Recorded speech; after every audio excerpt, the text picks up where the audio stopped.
Le tribunal de grande instance de Ouaga 1 a rendu le 17 août dernier le verdict du procès de l'ancien ministre des Transports, Vincent Dabilgou. Il a été condamné à 11 ans de prison, dont 7 fermes. Il a également écopé du paiement d'une amende de plus de 3 milliards de francs CFA. Son parti, le NTD, a été suspendu de toute activité politique pour une durée de 5 ans. 6 autres personnes plutôt ont aussi écopé de peines de prison ferme et condamnées au paiement d'amende.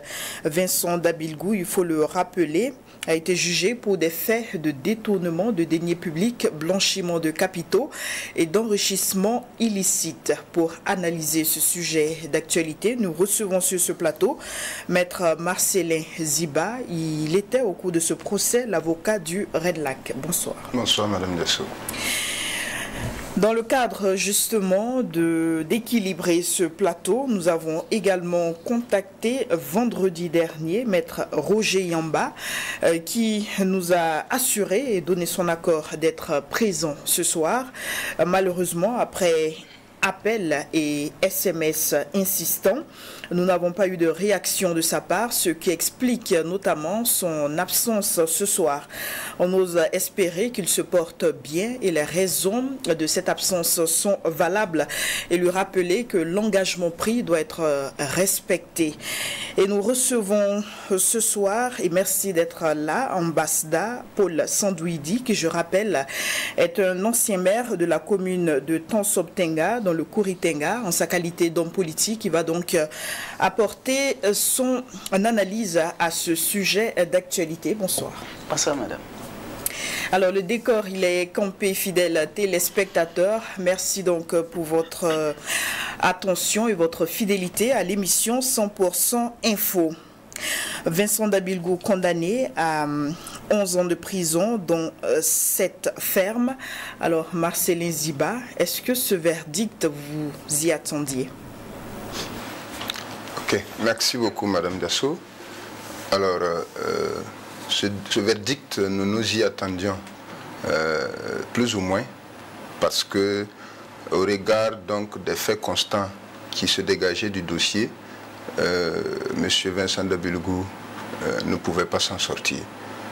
Donc, c'était constant que les faits qui lui étaient reprochés étaient caractérisés, mais bon, il s'est inscrit dans une logique de dénégation du début jusqu'à la fin du procès.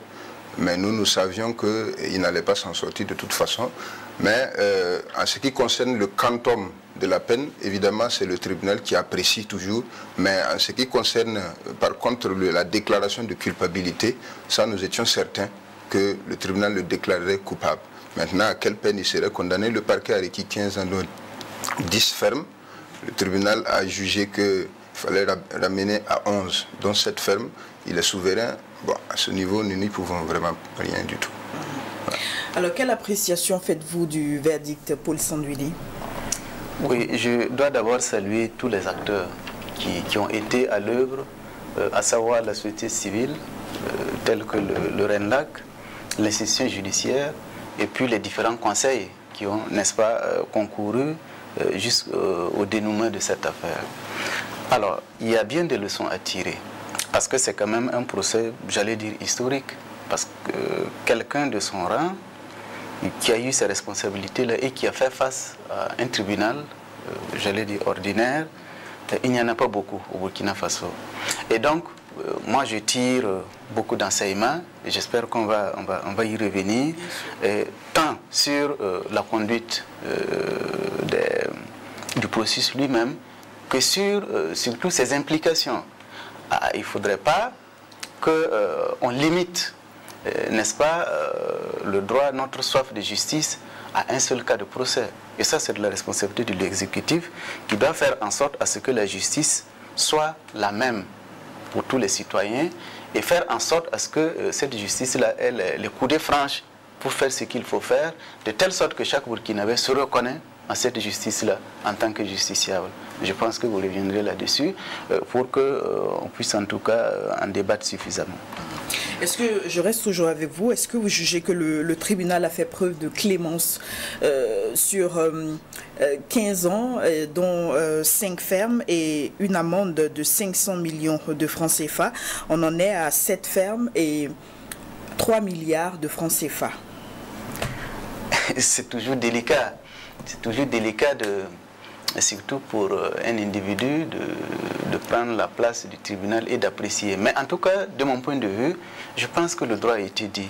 Et cela dans le sens, c'est quand même tout heureux que Maître soit là, en ce sens que si maintenant il est condamné, si le condamné n'est pas du tout satisfait, il a la possibilité d'introduire des recours à charge pour la suite de se voir soit comment on appelle ça, examiner sa peine en deçà ou aggraver ou maintenir. Mais dans tous les cas, je suppose que le droit a été dit parce que pour avoir suivi, en tout cas de bout en bout, les comptes rendus, les différents aveux, les mea culpa, en tout cas de pas mal d'acteurs autour du dossier, je me dis quand même que le droit a été dit. Mais encore une fois, comme il a dit, les cantons, c'est-à-dire le niveau par rapport auquel les peines ont été fixées, c'est toujours délicat à apprécier. C'est seulement le tribunal qui est vraiment souverain, comme il l'a dit, pour dire au regard de toutes les pièces, de la personnalité, n'est-ce pas, des accusés, ce qu'il faut. Mais en tout cas, nous espérons que c'est quand même une bonne avancée dans l'administration de la justice au Burkina Faso, et nous espérons qu'il en sera de même, en tout cas pour l'ensemble des Burkinabés, des justiciables qui ont maille à partir avec la justice. Alors Maître Ziba, est-ce que vous pensez qu'il est dans l'intérêt du condamné Vincent Dabilgou de faire appel au regard de ce qui a été dit dans ce procès? Est-ce que cela peut le favoriser? Ça, je dirais tout de suite et maintenant que c'est certain qu'il va faire appel, parce que ça, c'est déjà même à partir de l'expérience que nous vivons tous les jours, des décisions qui sont rendues par le pôle ECOFI du tribunal de grande instance d'Ora 1. On a comme l'impression que tous les prévenus condamnés à des peines d'emprisonnement font systématiquement appel. Cet appel leur permet, en premier lieu, de pouvoir formuler des demandes de liberté provisoire dès que le dossier est programmé pour la première fois au niveau de la cour d'appel, même s'ils ne sont pas certains que leur situation sera revue vraiment favorablement à la baisse. Mais ça leur permet d'avoir effectivement une possibilité de formuler des demandes de liberté, parce que s'ils ne font pas appel, bon, la peine, j'allais dire la décision acquiert force de chose jugée, et donc ils doivent exécuter la décision de condamnation à la peine d'emprisonnement jusqu'au bout en principe. Donc si M. Dabilgou ne fait pas appel, il devrait exécuter ces 7 ans d'emprisonnement ferme.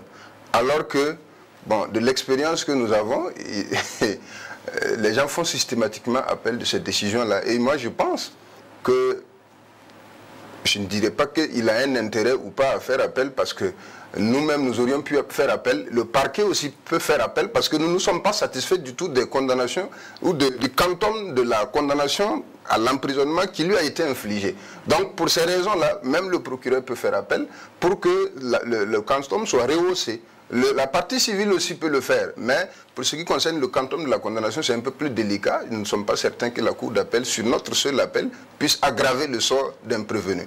Mais du coup, je peux dire, pour ce qui concerne M. Vincent Dabilgou, tout comme les autres prévenus d'ailleurs, ils vont faire appel et puis tenter de maintenir leur logique de défense, parce que c'est ce qu'on a l'habitude de voir, de dire qu'eux, ils ne sont pas du tout impliqués dans les faits qui leur sont reprochés.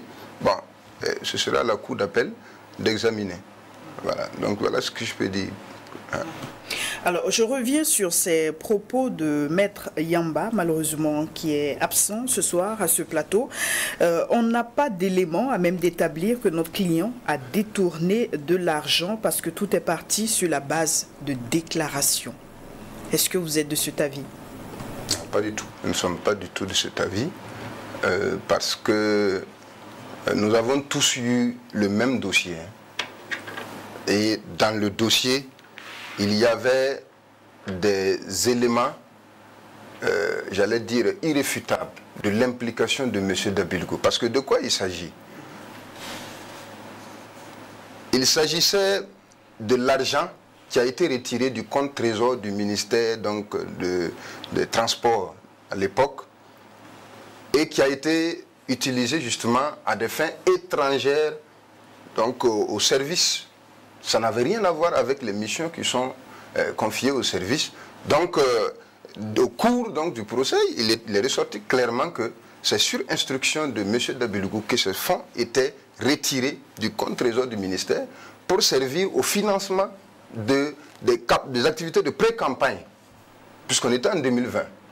Le deuxième fait, c'est que de l'argent a transité du compte trésor du ministère vers le compte d'une structure, donc d'une société d'État, SOPAFERB, 2 milliards et quelques, et au bout de quelques temps, on demande un rapatriement, bon, pas un rapatriement, un transfert de 700 millions de ces 2 milliards-là, parce que ce serait, j'allais dire, un surplus vers un compte Ecobank dont la gestion échappe aux règles de la comptabilité publique pour pouvoir effectivement le mouvementer à souhait.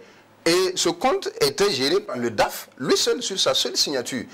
Et donc, exactement sur ce compte-là, il est ressorti qu'il y a eu des opérations qui ont été effectuées au profit de M. Dabilgou. M. Dabilgou appelle des gens et commande des gadgets pour son parti et se fait payer donc, les prestataires sur les activités, enfin, j'allais dire, les fonds qui sont logés dans ce compte-là, parce que ça échappe aux règles de la comptabilité. On n'a pas besoin de signer un marché public pour ça. Donc, ça, ces éléments-là, ça ressortait clairement du dossier. Les témoins sont venus à la barre pour dire ce qu'il en était. Et en plus, il y a aussi des conversations WhatsApp, d'où il est ressorti clairement qu'un des témoins l'a contacté pour lui expliquer que sa commande-là serait livrée tant. Mais M. Dabilgou dit, pas question, moi je ne suis pas au courant de ces conversations. Bon, quand on a en face un tel prévenu, bon, je ne sais pas, quand on dit que ça part de simples déclarations, ce n'est pas que des déclarations, il y avait quand même des preuves. Voilà. Alors, Paul Sanduidi, est-ce que vous estimez que la ligne de défense adoptée par le conseil de Vincent Dabilgou était la bonne? Personnellement, non. Personnellement, non, parce que, tel qu'il le rapporte, les faits l'accablent. En tout cas, devant un tribunal, la posture la plus sage consiste, à tout le moins, à coopérer. Parce que lorsque les charges, les preuves vous accablent et que vous soutenez le contraire, bon, écoutez, c'est même, j'allais dire, vous allez finir par m'amener à me prononcer sur la peine, mais c'est même une chance qu'il n'ait pas écopé de la maximale requise par le parquet. Par contre, un minimum de coopération qui consiste à reconnaître au moins ce qui saute à l'œil, la plupart du temps, en tout cas, bénéficie quand même aux prévenus. Et la plupart du temps, parce que si vous n'êtes pas à même, je ne suis pas en mesure de dire, de me substituer au tribunal pour dire qu'il est nié des faits, mais en tout cas, lorsque vous reconnaissez les faits et que vous implorez la clémence, bon, naturellement, ce sont des humains. Et dans le droit, dans les dispositions de la loi pénale, ça plaide quand même en faveur du prévenu. Mais quand vous niez tout en bloc, pendant que les preuves, j'allais dire les collaborateurs, parce qu'il y a ça aussi, il n'y a pas que ce que les papiers ont chaud, mais les collaborateurs, presque dans leur majorité, tout le monde l'accable. Bon, dans ce cas de figure, c'est sa parole contre la leur, en plus du fait que les éléments, en tout cas certainement formels, d'archives et autres, la cave de communication, et j'ai trouvé que cette posture était préjudiciable à sa défense. Bon, mais maintenant, c'est eux qui sont les professionnels, c'est eux qui sont, en tout cas, j'allais dire, commises à sa défense, c'est les plus expérimentés. Je ne sais pas pourquoi. Peut-être qu'ils changeront de posture en appel, dans la mesure où, en première instance, ça n'a pas donné. En tout cas, à sa place, je plaiderai en tout cas la collaboration. Voilà. En tout cas, pour ce qui est avéré quand même, là au moins le juge est sensible parce qu'il se dit que si vous reconnaissez que vous demandez pardon, il sait quand même que vous n'allez plus répéter. Vous vous engagez quand même à faire amende honorable. Mais quand ce n'est pas le cas, j'avoue que c'est beaucoup plus complexe. Et ça ne plaide pas vraiment pour sa cause. Alors, toujours dans le cadre du déroulé de ce procès, Marcellin Ziba, on a vu que l'ex-directeur des affaires financières du ministère des Transports, Gabriel Serré, était une des pièces maîtresses de ce procès. Il y a la défense même qui a contesté et dénoncé une sorte de deal entre ce prévenu et le ministère public. Alors, est-ce que c'est légal, si toutefois c'est avéré? Bon, ça c'est difficile de confirmer ce deal-là. Mais il avait des informations dont lui seul oui, c'est vrai, était détenteur. Effectivement, il a été effectivement d'une très grande importance au parquet pour l'identification donc de l'ensemble des acteurs et co-auteurs des infractions qui ont été poursuivies dans le cadre de cette affaire. Et d'ailleurs, je dois dire que dans les premiers moments de l'enquête, puisque l'enquête a été diligentée par la SELC, il n'avait pas évoqué l'implication du ministre. Mais c'est après avoir appris que chacun vient se défendre et faire, j'allais dire, des déclarations contre sa personne, que plus tard, il est revenu sur ces déclarations pour dire qu'en réalité, voici où l'argent rentrait quand on faisait les retraits au niveau des comptes du ministère. Et donc, c'est parti de là. Et est-ce que cette posture est légale? Oui, la loi reconnaît que une personne poursuivie peut effectivement collaborer à l'identification des autres auteurs de l'infraction. Et lorsqu'il en est ainsi, la loi lui reconnaît des excuses. C'est une possibilité qui est légale. Et d'ailleurs, le ministère public est revenu là-dessus lors de ses réquisitions en donnant les dispositions légales qui permettaient que M. Serré Jean-Gabriel puisse effectivement se comporter comme il l'a fait. Ça n'a rien d'étrange, ça n'a rien d'illégal. Bon, est-ce qu'à la base, il y a, j'allais dire, un accord qui a été conclu? Pour moi, ça ne sert pas, parce que de toute façon, ce n'est pas le ministère public qui prononce la peine. Par contre, ça permet au ministère public d'être, j'allais dire, souple dans ses réquisitions, et c'est ce que le ministère public a fait. En tout état de cause, le tribunal sera resté, j'allais dire, souverain dans l'appréciation. Voilà. Et dans ce cas, Jean-Gabriel Serré s'en sort à bon compte, à votre avis, à l'issue de ce procès? Je ne suis pas si sûr, parce que c'est parce que... Il est coupé de 3 ans ferme et 3 millions d'amende. 3 milliards. Hein. 3 milliards. 3 milliards, ouais. Je ne suis pas si sûr que finalement sa coopération est payée, parce que le ministère public avait requis, je crois, 24 mois ferme. Finalement, il prend 7 ans, ou bien c'est 6, dont 3 fermes, avec une amende de 3 milliards, avec, j'allais dire, une confiscation de ses biens à la hauteur donc du montant détourné. Je ne suis pas si sûr que cette stratégie est payée, mais comme on l'a dit, s'il se trouve qu'un prévenu condamné n'est pas satisfait, mais il a la latitude de faire appel, la Cour d'appel va réexaminer. Au regard des circonstances qui entourent en tout cas son attitude et sa posture devant le tribunal, la Cour d'appel pourra réexaminer sa cause. Nous, personnellement, nous ne nous attendions pas en tout cas à une peine si sévère à son encontre, parce que vraiment il a été d'un grand apport pour la manifestation de la vérité. Voilà.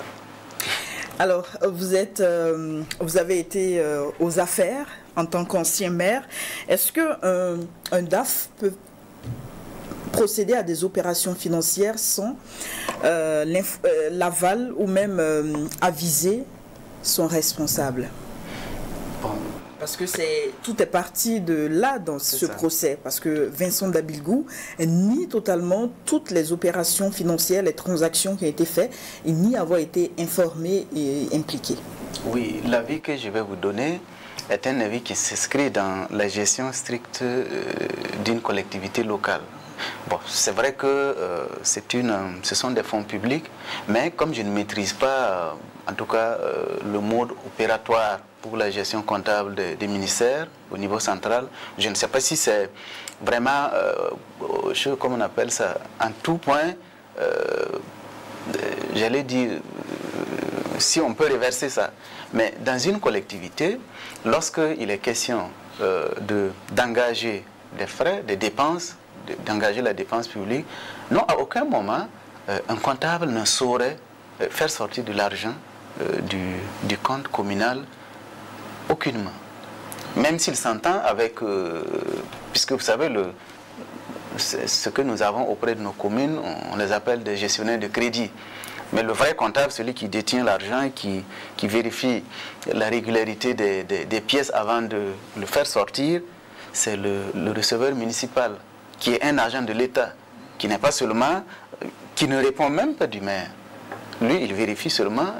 Alors, donc, lorsqu'il y a une dépense qui est engagée, le gestionnaire de crédit auprès du maire fait les diligences qu'il faut, vérifie, comment on appelle ça, la disponibilité du crédit. Le document est même soumis au contrôleur financier, qui est encore un agent de l'État, qui valide et qui regarde par rapport à la prévision du budget, si effectivement la ligne est là, si elle est conforme à la destination qui avait été prévue lors de l'élaboration du budget, il appose son sceau. Après ce sceau-là, on ramène maintenant au niveau de la mairie, le comptable dresse et le maire signe en dernier ressort pour qu'on ait... Alors donc dans cette situation-là, il est clair que mon comptable ne viendra pas me dire, s'il me reproche des choses, c'est sûr qu'il sortira les états. Et lorsque l'argent est sorti, il y a toute une batterie de pièces qui restent non seulement à la mairie, qui restent au niveau de la trésorerie, c'est-à-dire chez le comptable municipal, et une copie de ces pièces-là est déposée au contrôle financier. Si au niveau des ministères, des sectoriels, au niveau de l'État, si c'est cette procédure-là qui est en tout cas retenue, il est évident qu'un comptable ne peut pas le faire. Et je rappelle que au niveau des collectivités, nous n'avons pas le droit de déposer de l'argent dans un compte courant, dans une banque privée. Ce n'est pas possible. Même s'il arrive que pour certains projets, on a des financements, le compte est ouvert, mais c'est toujours un compte trésor qui passe par le receveur municipal. Donc il n'y a pas moyen de jongler, comme on l'a dit, on part déposer dans un compte, après on le mouvemente. En tout cas, jusque-là, la législation protège, j'allais dire, les collectivités et les présidents de conseil sur cette dérive-là, parce que même si vous le voulez, ça ne passera pas. On a vu également que Maître Ziba est resté, n'a pas du tout été convaincu justement par cette déclaration tenue par l'ancien ministre des Transports. Oui, relativement au fait d'ignorer complètement tout ce qui a été fait comme opération financière. Tout à fait. Bon, d'abord par l'importance des sommes en cause, mais ensuite par le fait que M. de Vincent Dabilgou est l'ordonnateur principal du ministère. C'est-à-dire que c'est lui qui apprécie l'opportunité de la dépense et qui l'ordonne. Et c'est clairement indiqué dans les textes sur la comptabilité publique. Mais mieux, la régisseuse d'avance est passée devant le tribunal pour expliquer comment ça se passe. C'est-à-dire que par anticipation, pour préparer le budget de l'année N+1, à la fin de l'année N, il y a tout un processus qui est mis en œuvre pour, demander que le compte du ministère logé au niveau du Trésor soit crédité d'un certain montant pour des activités prévues par le ministère. Donc, par exemple, M. Dabilgou a signé une décision d'engagement pour demander que le compte Trésor du ministère des Transports soit crédité à hauteur, par exemple, de 131 millions. Et l'année 2020, commence, ben, puisque les 131 millions, c'était prévu pour un projet de chemin de fer Ouaga-Accra. C'est ça qui était prévu dans la décision d'engagement. Mais 2020 commence, on ne voit aucun projet de chemin de fer en cours. Mais si moi je suis la personne qui a signé la décision d'engagement, je devais me demander, bon, si on n'a pas exécuté le projet, là où sont rentrés les sous? Mais M. Dabilgou ne s'est pas inquiété de ça. Jusqu'en 2021, il ne s'est jamais inquiété. 2022, jusqu'à ce que la SE vienne faire son contrôle là. Il dit que lui n'est pas au courant. Alors qu'il a signé une décision pour demander qu'on pourvoie son ministère en finance pour pouvoir exécuter un projet de chemin de fer. Bon, ce sont ces sommes qui sont devenues par après, justement, l'argent qui a été utilisé pour acquérir du carburant au profit de la Sopaferbe, en réalité, alors qu'il n'en était rien. C'est ça qui a servi à ses activités politiques courant l'année 2020. Et peut-être qu'on va y arriver.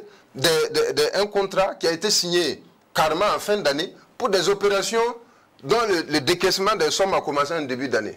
Bon, franchement, tout ça là, je ne sais pas comment est-ce qu'on peut venir devant un tribunal tenir une telle déclaration et puis vouloir qu'on vous croie.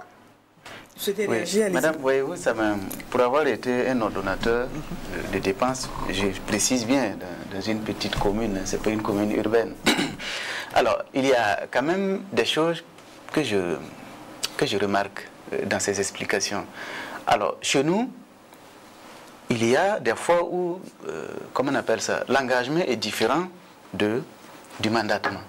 C'est-à-dire que lorsque on engage, on entrevoit payer, je ne sais pas moi, un véhicule, il y a, comment on appelle ça, des contrats, des paperasses à signer, les parties contractantes et autres. C'est ça l'engagement de la dépense qu'on va soumettre à l'appréciation, à la vérification du contrôleur financier. Alors, non, on peut m'envoyer 20 mandats pour signature. Le plus important pour moi, c'est de vérifier que toutes les pièces devant, en tout cas, régir ce mandat-là, sont réunies. Donc, moi, je les signe et puis je continue ma route. En tout cas, le maire, enfin, l'ordonnateur que j'étais, n'était pas formé pour suivre et voir. Maintenant, je dis, peut-être qu'il y a des choses à revoir au niveau du fonctionnement de la dépense publique au niveau des ministères. Autrement dit, même si vous payez, comment on appelle ça, vous validez les engagements, non, l'argent ne pourrait pas sortir sans que vous le sachiez. Parce qu'une fois que la dépense est engagée, on va vers l'étape du mandatement. C'est-à-dire qu'une fois que le contrôle financier valide et que ça part au niveau de la perception, le percepteur va effectivement liquider la dépense et en tout cas procéder comme il se doit. Heureusement, au niveau des collectivités, en dehors de certaines rares activités de fonctionnement, telles que, comme on appelle ça, l'organisation des pauses café et autres, non, on ne manipule pas de la liquidité. On ne permet pas à un ordonnateur d'engager une dépense et d'aller toucher l'argent comptant à chaud. Donc, si c'est pour un prestataire, ça va dans le compte du prestataire. Si c'est une histoire de pause café ou des dépenses vraiment minimes, c'est le gestionnaire de crédit qui va aller chercher ça au niveau du comptable municipal et qui va exécuter, produire les pièces, encore une fois, à la validation du truc. Donc je me dis, et chez nous, la chance c'est que toutes ces dépenses-là, vous n'avez pas la possibilité de les initier ou j'allais dire, d'improviser pour faire passer. L'agent de l'État qui est là pour vérifier la régularité d'abord de la prévision, la conformité, les montants et choses là, tant que lui, il n'impose pas sa signature, ça ne passe même pas chez le payeur qui est le comptable municipal. Donc, je pense qu'au niveau du ministère, tel que relaté, bon, il faudrait, je ne sais pas pourquoi, normalement chaque ministère a un contrôleur financier. Avant d'engager, le contrôleur financier vérifie. Normalement, si c'était la même rigueur que dans les collectivités, peut-être qu'on aurait même protégé, en tout cas, l'évasion de ces fonds-là. Mais on voit également qu'il y a cette rigueur-là, certainement, dans les autres collectivités, mais cela n'empêche pas des détournements, des malversations. Je doute fort. C'est pas qu'il n'y en a pas. Mais tel que expliqué, c'est-à-dire engager des fonds et les récupérer sous une autre forme, en liquidité et faire payer, en tout cas dans les collectivités, ce n'est pas possible. À moins que tout ce beau monde-là, comme je vous l'ai dit, les agents de l'État qui sont préposés au contrôle, les agents de l'État qui gardent même les... À moins que tout ce beau monde-là ne se coalise, vous n'avez aucune possibilité, en tout cas durant tout mon séjour, vous n'avez aucune possibilité d'aller toucher de la liquidité. Alors, très rapidement sur le même aspect. Quand il dit que si tout fonctionne normalement, ça ne peut pas arriver, effectivement, ça ne fonctionnait pas normalement au ministère des Transports. Parce que, qu'est-ce qui s'est passé? On a comme l'impression que tout le monde était acquis à la cause, en réalité, du ministre. Et c'est ce qu'on a constaté, d'ailleurs, à la barre, avec les témoins. Il y a rare de témoins qui ont témoigné contre lui. Que ce soit ses directeurs régionaux, que ce soit la régisseuse d'avance qui est venue et qui est co-signataire du chèque trésor, qui a signé pour le décaissement de la somme de près de 132 millions. Mais aucun n'a témoigné contre M. Dabilgou. Donc on a vraiment l'impression que M. Dabilgou avait une emprise sur tout son ministère. Bon, sur le fonctionnement de ce compte-là, qu'est-ce qui s'est passé? D'abord, les fonds étaient retirés en liquidité pour être, j'allais dire, servir au paiement d'un supposé prestataire. Alors que dans le marché public, ce n'est pas comme ça. C'est le prestataire qui vient percevoir son argent. Mais eux, curieusement, c'est eux qui prennent l'argent et qui partent donner en liquidité. Et il est dit même que il y a des décharges qu'ils établissaient, d'où il ressortait clairement que c'était motif, ça c'est quoi? C'est financement de quoi? De partis politiques. Bon, franchement, ça ne fonctionnait pas normalement au ministère. C'est pourquoi nous sommes convaincus, puisque les deux signataires du chèque sont ceux qui ont retiré les sommes d'argent. Nous disons que s'ils ont osé engager leurs responsabilités, ça veut dire qu'ils savaient qu'ils sont couverts, puisqu'ils savent que ça ne fonctionne pas. Il n'y a pas de contrat. Tant qu'un contrat n'est pas conclu, on ne peut pas aller au trésor pour prendre de l'argent. Le contrat n'est pas encore conclu, mais eux, ils parviennent à faire des retraits au niveau du compte trésor. Bon, comment on peut justifier ça si ce n'est que vraiment il y a quelqu'un derrière qui a dit, bon, si, de toute façon, faites, moi je suis là, rien ne peut vous arriver. Ça ne peut qu'être la seule explication. Donc, M. Dabilgou était au courant et il y a d'autres indices qui établissent ça clairement. Le DAF a clairement dit que le M. Dabilgou lui a dit de voir comment il pouvait lui trouver de l'argent. Et c'est de là que tous ces stratagèmes ont été mis en place pour pouvoir faire sortir l'argent des comptes du ministère. Voilà. Alors Paul Sandoudi, vous voulez réagir? Oui, je voulais dire que peut-être que, je ne sais pas, comme ils étaient au procès, il fallait aussi entendre les commis de l'État. Comme je le dis, quand c'est un compte trésor, ce n'est pas, à mon sens, ce n'est pas un compte qui est déposé au ministère. Il a fallu qu'on vérifie la régularité de la dépense, qu'on valide et qu'on envoie chez le comptable. Voilà, certainement de l'attachement du ministère. C'est une faille? Oui, c'est une faille parce qu'on n'aurait pas pu laisser passer. Non? En tout cas, tel que ça fonctionne au niveau des collectivités. Et j'imagine, dès lors qu'on parle d'un compte trésor, mais ça m'étonne quand même qu'un comptable public fasse sortir de l'argent comme ça, sur un coup de tête, sans un mandat. Ce n'est pas, en tout cas, ce n'est pas imaginable. On peut peut-être penser, on peut certainement constater, mais moi je ne sais pas comment, des malversations au niveau des communes, mais aller sortir de l'argent sans mandat, après avoir réuni, satisfait en tout cas toutes les exigences de la chaîne de dépenses, en tout cas je ne connais pas, je ne sais pas pourquoi ou comment.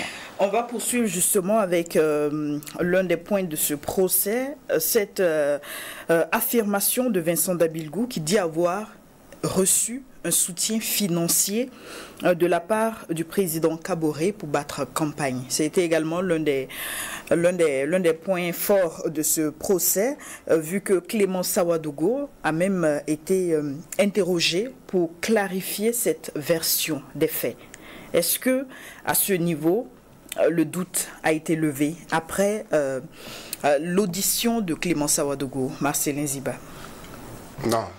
L'audition de Clément Sawadogo est venue nous plonger davantage dans la confusion parce que M. Dabilgou, dans un premier temps, a soutenu que lorsque lui, il a récupéré les 80 millions, il les a gardés par devers lui et que ce serait juste 5 millions qu'il a remis à leur trésorier ou je ne sais qui.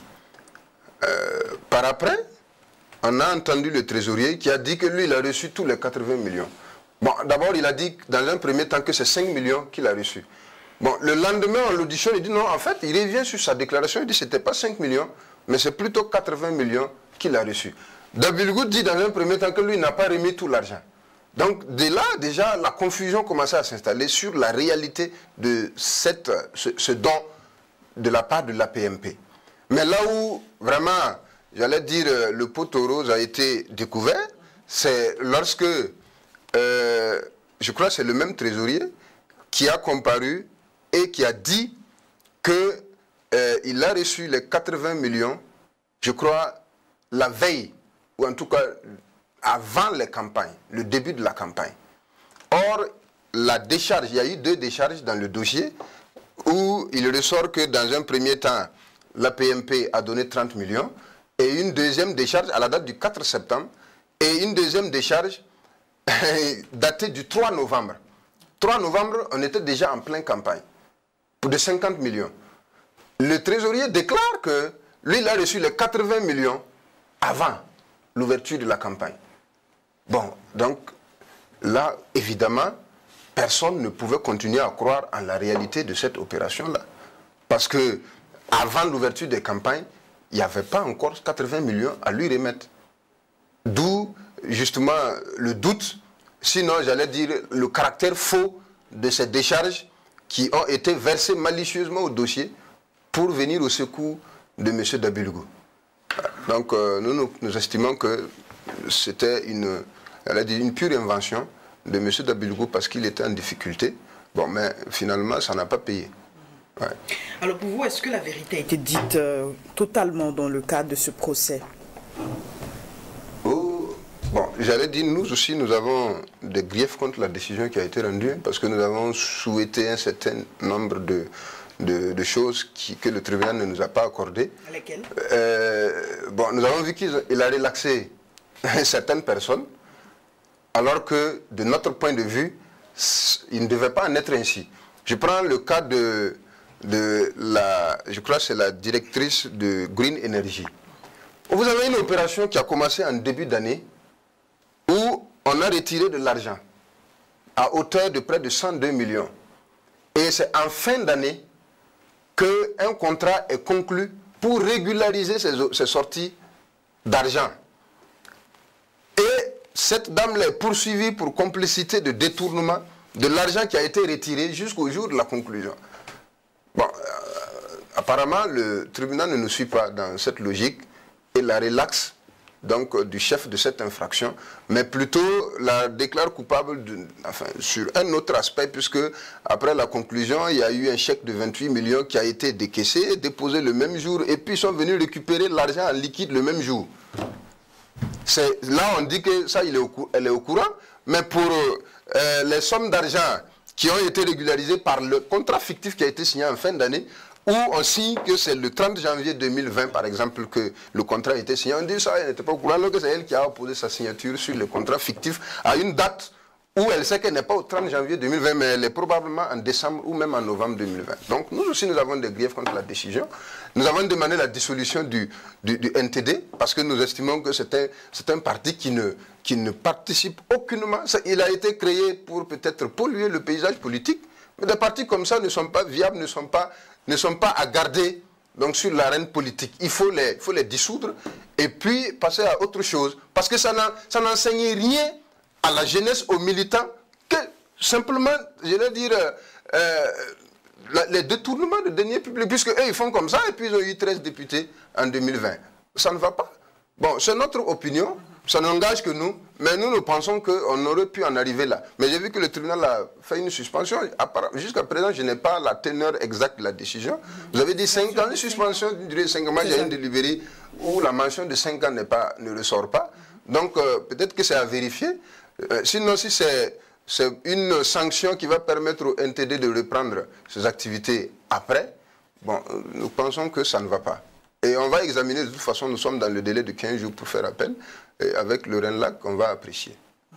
Oui, madame, alors je voulais rebondir un peu sur le caractère probablement faux des pièces qui ont été produites en ce qui concerne la remise des sommes d'argent de la part du président Kaboré.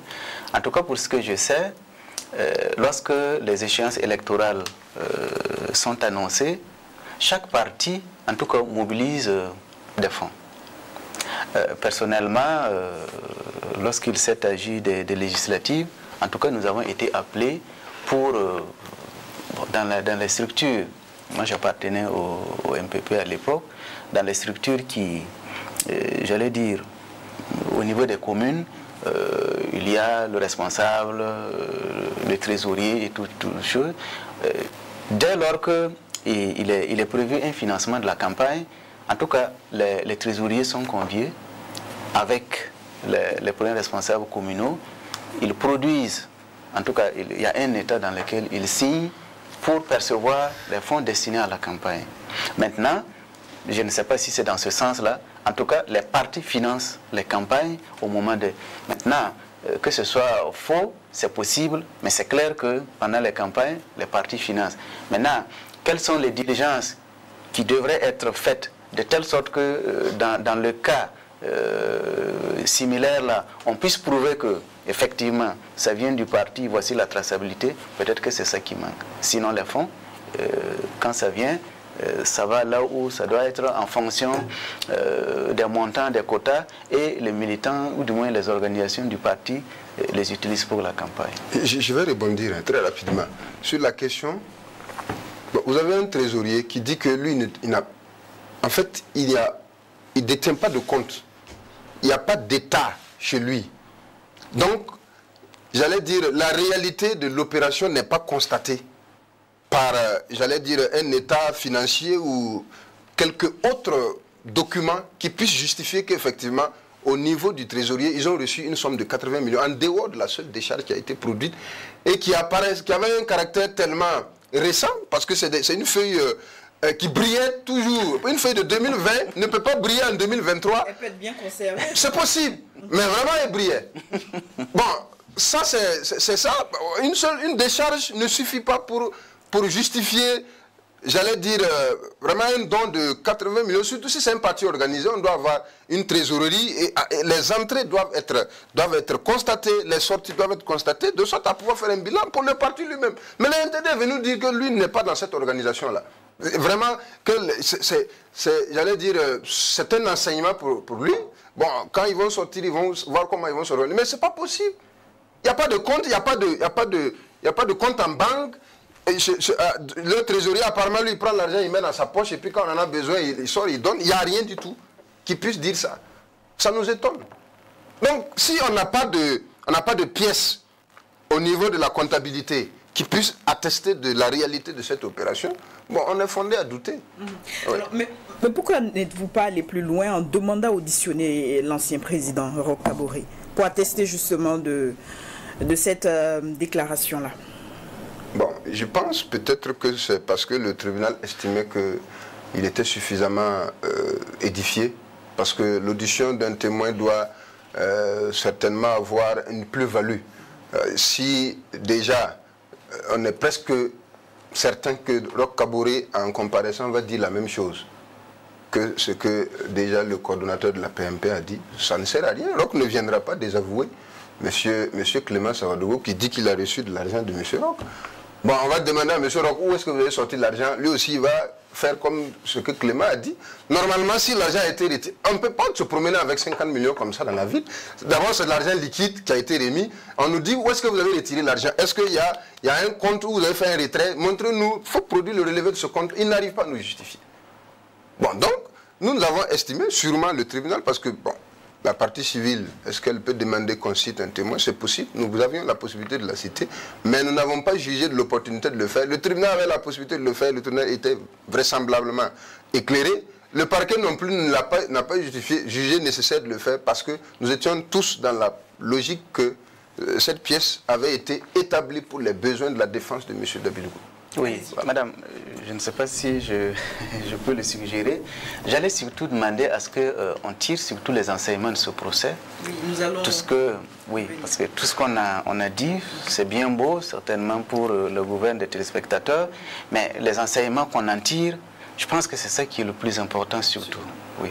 Alors, si vous le permettez, alors aujourd'hui, le procès Vincent Dabilgou a tenu ses promesses. En tout cas, je ne dirais pas que autre chose que la justice a été, le droit a été dit. Même si ce n'est pas définitif, en prenant en compte son droit de recourir à l'appel, en tout cas, c'est une situation qui est inédite. Maintenant, il faut s'interroger sur l'état du droit au Burkina Faso. Il faudrait bien que cette justice-là, qu'on a... Vous savez qu'au départ, j'avais voulu le faire observer, au départ, en tout cas, il y avait eu toute une polémique autour de la forme. Parce que, ayant, comment on appelle ça, commis ces gaffes-là pendant sa fonction de ministre, bon, en tout cas, il y a quand même une disposition à ce sujet qui dit normalement qu'il doit être prise en compte par la Haute Cour de justice. Après tout, personnellement, je me suis dit non, dans tous les cas, que la forme tienne ou pas, dans la mesure où il ne s'agit pas d'une juridiction exceptionnelle, ce sont les mêmes magistrats, probablement qui, enfin, j'allais dire, la même institution judiciaire qui devrait connaître du dossier, il n'y a aucun problème. En tout cas, nous faisons... Le débat a été tranché par le Conseil constitutionnel. Ça n'a pas été tranché. En tout cas, le tribunal correctionnel, le tribunal s'est reconnu compétent. C'est pour ça qu'elle a poursuivi. Je dis non, ça, il n'y a pas de problème. Le plus important, il ne faudrait pas non plus qu'on donne l'impression de fuir la justice quand elle vous interpelle. Alors, cela étant dit, tout le processus a été conduit avec, en tout cas à mon sens, une extrême maîtrise de professionnalisme. Ceux qui devaient rendre compte l'ont rendu. Mais ce n'est pas suffisant. Ce n'est pas suffisant parce qu'il faut que notre environnement judiciaire, notre environnement de droit, de l'administration au Burkina, permette à ce que toutes les couches, tous les acteurs qui sont à la gestion, n'est-ce pas, des deniers publics, puissent rendre compte le cas échéant. Bon, je ne sais pas si Maître est fondé à nous éclairer là-dessus, mais en tout cas, nous serions, par exemple, intéressés de savoir ce qui se passe dans l'armée. Voyez-vous, au départ, lorsque la forme s'était, le problème c'est que la forme s'était posée, les gens se demandaient si ce n'était pas, j'allais dire, un procès politique. Parce qu'on avait aux politiciens, on fait ci, on fait cela. Mais le procès a été très bien tenu, c'est bon, mais il faut permettre à la justice de regarder également ce qui se passe ailleurs. Parce qu'il n'y a pas que les ministères ou l'Assemblée. L'Assemblée a été auditée, je crois que même la présidente l'a été. Je joins en tout cas ma voix. Alors, le rapport d'audit de la SELC sur l'armée est toujours attendu. Jusque-là, il n'a pas encore été justement, c'est pour cela que je parle de l'environnement de notre administration, de notre gouvernance financière et politique.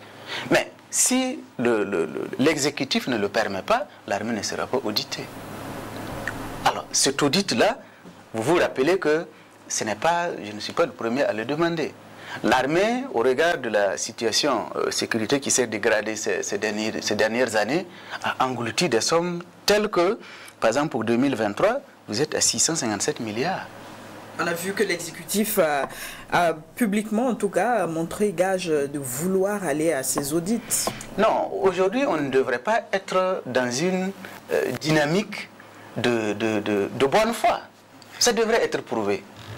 D'autant que le premier des Burkinabés aujourd'hui, avant même de s'asseoir à Kossiam, l'a dit. Il a dit que les gens s'embourgeoisent, qu'ils deviennent des milliardaires. Mais vous avez vu des investigations de presse qui font état de détournements insoupçonnés. Mais jusqu'aujourd'hui, bon, sauf votre discrétion, moi je ne sais pas où est-ce qu'on en est par rapport à ces soupçons qui ont été portés sur la place publique. Alors si vous vous rappelez, il y a de cela quelques mois, le tribunal militaire a fait une sorte de point pour éclairer un peu l'opinion publique en ce qui concerne ces différents dossiers dont vous faites cas. Des auditions ont été faites. Pour le moment, le public burkinabé attend tout comme... Non, mon propos n'est pas forcément d'aller chercher des têtes à passer devant les tribunaux. Mon propos consiste à créer un environnement qui fait de telle sorte que le contrôle de la gestion de la chose publique soit systématique. aussi bien dans l'armée, comme on peut l'ordonner contre l'Assemblée, contre les sectoriels, les ministères, et contre n'importe quelle institution publique qui reçoit des financements publics. C'est ça mon propos. Parce que jusqu'à très récemment, en tout cas, il était ressorti que la SCLC, en tout cas, n'était pas autorisé à aller faire toute la lumière sur la gestion des fonds qui sont alloués à l'armée, sous le prétexte de ce qu'on appelle le secret défense. Ah mais c'est un secret qui arrange beaucoup de scandales. Ce n'est pas possible. Maintenant, qu'est-ce qu'on fait? Mon propos, c'est qu'est-ce qu'on fait pour que les OSC, parce qu'il faut saluer en tout cas au passage l'action du RENLAC, qui, comment on appelle ça, n'ayant pas d'attribution, j'allais dire, administrative, non, c'est auto-promu, c'est auto-créé et s'auto-saisi de ces dossiers-là et se bat pour qu'on ait les lumières. Ça, c'est salvateur. Mais le RENLAC ne peut pas aller dans l'armée parce que le RENLAC s'est appuyé, je le suppose, sur les investigations de la SCLC.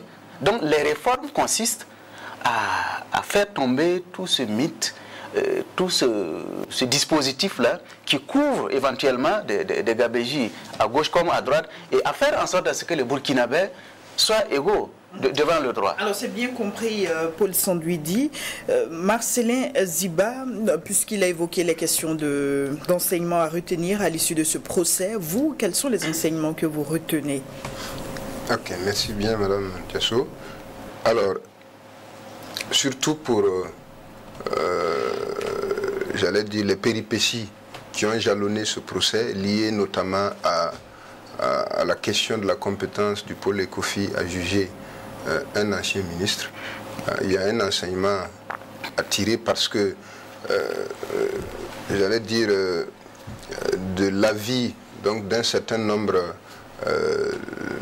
de personnes, lorsque des faits vous sont reprochés et que ces faits sont en lien avec des actes que vous auriez posés lorsque vous étiez ministre, ces faits doivent systématiquement relever de la compétence donc de la Haute Cour de justice.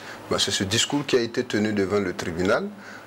Ils ont soulevé l'exception d'incompétence en disant que les faits qui sont reprochés à M. Dabilougou donc, le sont en raison de ses fonctions, donc il devait systématiquement être traduit devant la Haute Cour de justice. Ben, le tribunal a d'abord joint l'exception au fond. Quand on dit c'est joint au fond, ça veut dire qu'on n'a pas dit qu'on est compétent, on ne dit pas non plus qu'on n'est pas compétent, mais quand on va ouvrir les débats, on va discuter et à la fin, on va prendre une décision sur le tout. Si on n'est pas compétent, on ne va pas condamner M. Dabilougou. Mais ils ont poursuivi et ils ont saisi le Conseil constitutionnel par la voie de l'exception d'inconstitutionnalité. Le tribunal a demandé au Conseil constitutionnel de dire si les dispositions incriminées, puisque ce qui est en cause, c'est quoi? C'est que les rapports de la SCE transmis au procureur du FASO doivent forcément connaître une suite. Le procureur ne peut pas classer donc, sans suite lorsqu'il ressort donc, du rapport d'enquête qu'effectivement il y a eu des infractions qui ont été commises. Il ne peut pas classer sans suite, alors que c'est possible dans les autres cas.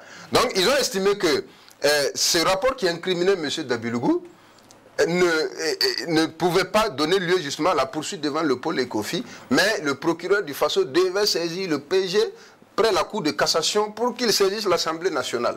Bon, donc, la loi ayant disposé comme elle l'a fait, elle serait contraire aux articles 137 et 138 de la Constitution qui prévoit que lorsque un membre du gouvernement donc, lui a reproché des faits qui sont commis dans l'exercice ou à l'occasion de l'exercice de ses fonctions, il doit être traduit devant la Haute Cour du juge. Le Conseil constitutionnel a donné des enseignements que chacun de nous doit retenir.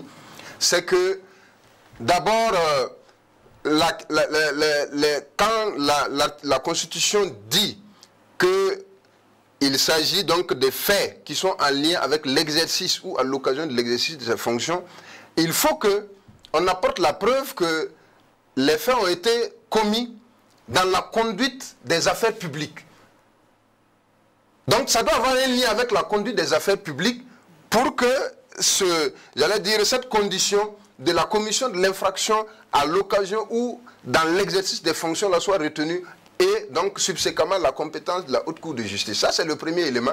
Et en plus, le Conseil constitutionnel a ajouté que d'abord, c'est un privilège de juridiction qui ne doit pas être entendu comme étant donc une discrimination entre Burkinabés, parce que les Burkinabés doivent être traités au regard de l'égalité, du principe d'égalité énoncé par les premiers articles de la Constitution. Et il a terminé en disant d'ailleurs que les autres cas qui n'ont pas de lien avec l'exercice de ces fonctions, des fonctions de ministre, effectivement, relèvent de la compétence des juridictions de droit commun. Donc, aujourd'hui, nous devons tous retenir que les fonctions de ministre, de membres du gouvernement de façon générale, ne sont pas un paravent pour éventuellement bénéficier d'une impunité. Parce qu'aujourd'hui, parler de la Haute Cour de justice, c'est proclamer l'impunité au Burkina Faso, parce qu'elle ne fonctionne pas. Depuis que la Haute Cour de justice est sur place, on ne sait pas qui elle a jugé et condamné. De sorte que beaucoup, j'allais dire, se fondent sur l'existence de cette Haute Cour de justice pour croire qu'ils vont échapper. Donc c'est clair aujourd'hui, et chacun doit le retenir, que le privilège de juridiction n'est pas absolu et que le tribunal, donc les juridictions de droit commun pourraient être saisies lorsqu'il est établi que les faits qui vous sont reprochés n'ont pas été commis dans des circonstances qui ont un lien avec la conduite de la chose publique, notamment dans le cas d'espèces où on retire de l'argent pour aller financer des campagnes. Ça n'a rien à voir avec la chose publique. Allez-y, rapidement, nous sommes à la fin. Il y a aussi que vous êtes un praticien du droit, il y a nécessité d'adapter notre comme arsenal juridique à nos réalités. Autrement dit, parce qu'il y a plein de procédures comme ça qui sont pendantes, qui n'ont jamais connu un dénouement, parce qu'il y a ce texte-là sur la Haute Cour de justice qui n'est pas fonctionnel, mais qui fait qu'on ne peut pas aller contre. Ben, soit on la met de côté, soit on l'adapte, ou soit on fait des précisions utiles pour qu'on puisse... Mais à la fin, je voulais dire, M. Dabilgo est en prison actuellement pour 7 ans maximum, avec des amendes et choses. Il a été jugé comme n'importe quel autre Burkinabé pendant qu'il était ministre. Mais c'est à saluer parce que moi, je suis un républicain. Mais comme je le disais, il faudrait que nous fassions en sorte à ce que chaque citoyen se sente aussi... Mais lorsque vous avez une jurisprudence, ça, ce n'est pas du ressort de la justice, mais du ressort de l'administration, de l'exécutif, qui doit faire en sorte à ce que, de la même manière que M. Dabilgo doit aller moisir 7 ans en prison, lorsque un autre citoyen a affaire à la justice, qu'il y ait également, qu'il n'y ait pas une jurisprudence pour les marabouts, une autre pour les charlatans. Non, ça, on doit s'élever contre ça, parce que le besoin de justice, d'équité, là, c'est ça qui conditionne, n'est-ce pas, le vivre ensemble et la paix sociale. Il faut bien qu'on aille dans ce sens et faire en sorte à aider la justice dans ce qu'elle fait. Et non pas créer, parce que moi, en tant que Vinci, si j'étais Vincent Dabilgo, lorsque vous regardez, il y a un problème. Il doit payer pour sa dette, mais n'importe quel autre Burkinabé qui serait dans les mêmes conditions doit également l'être. Donc c'est quand même une interpellation à ce que l'exécutif fasse en sorte à ce que la justice ait le coup de frange et que le droit soit dit indépendamment de la qualité, de la proximité ou des accointances qu'on aurait au regard de l'un ou de l'autre. Et je crois que le praticien ne va pas me démentir sur ce point-là. Alors, merci à vous, ambassadeur Paul Sanduidi. Aussi, merci à maître Marcelin Ziba. Et merci aux téléspectateurs qui sont restés fidèles à Burkina Info pour suivre ce programme. Et à très bientôt pour d'autres actualités.